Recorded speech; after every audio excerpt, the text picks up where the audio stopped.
그리고 그 외에도 뭐 어깨 통증을 유발하는 질환들 어떤 게 있을까요? 방금 보신 임종리는 회전근개 파열이죠. 말 그대로 인대가 파열돼서 팔을 들기 힘들고 아프고 밤에 심하신 거고요. 인대가 파열되면은 그 인대 위에 뼈가 있거든요. 그러면 밑에도 뼈가 있고요. 그 뼈들이 치고 올라가겠죠. 이 회전근개는 뼈를 누르는 역할을 하는데 못하기 때문에 치고 올라가면은 위에 뼈 아래 맞닿아서 충돌이 일으켜요. 그래서 막 움직이면 너무 아프고 특히 이제 멀리 떨어져 잡을 때, 올릴 때 막 심하게 아프고요. 밤에 심하게 아프는 표현이 이상한 어깨 충돌 증후군이 올 수가 있고요. 또 대표적인 질환으로 석회화 건염이 있어요. 그게 뭐냐면 석회 시멘트 아시죠? 그런 것처럼 돌처럼 단단해가지고 어깨에 끼는 수가 있어요. 그래서 껴가지고 움직일 때 딱 보이는 사진 보시면은 이 돌처럼 보이는 게 하나 있어요.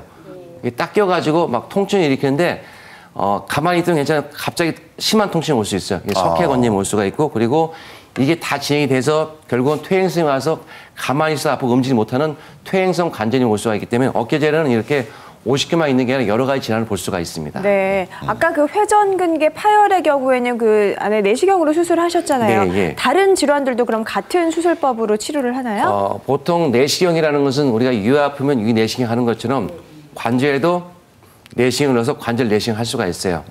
어깨에서 주로 하는 관절 내시경 수술 적응증은 회전근개 파열뿐만 아니라 충돌 증후군.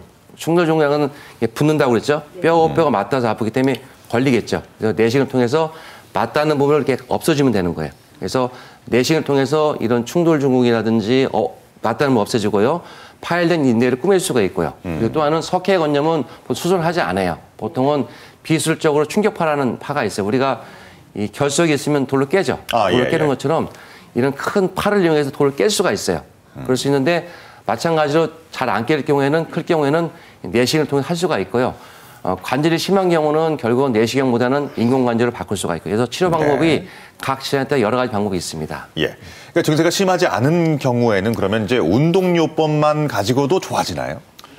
예, 그렇습니다. 그래서 뭐 운동요법만으로 뭐 설명할 수는 없지만 보통 이제 어깨 통증이 심하지 않은 경우는 이런 손상이 아주 심하지 않은 경우는 우리의 약물이나 아니면은 주사 치료 를 통해서 아니면 또 그냥 시간이 지나면서 저절로 이렇게 없어지게 됩니다. 근데 이제 문제는 통증이 사라진 후에 어깨가 굳는 수가 있어요. 근데 어깨가 굳으면 운동 범위가 줄어들면 우리가 경우에 따라서는 굳어진 기간의 2~3배 이상 오래 회복하는 데 시간이 걸릴 수가 있기 때문에 꼭 아파도 이런 유연성 운동을 해야 되고 또 하나 회전근개 파열이 있다고 하면 해당 근육을 좀 강화시켜서 더 손상이 방지되는 것을 예방할 수도 있습니다. 네. KBS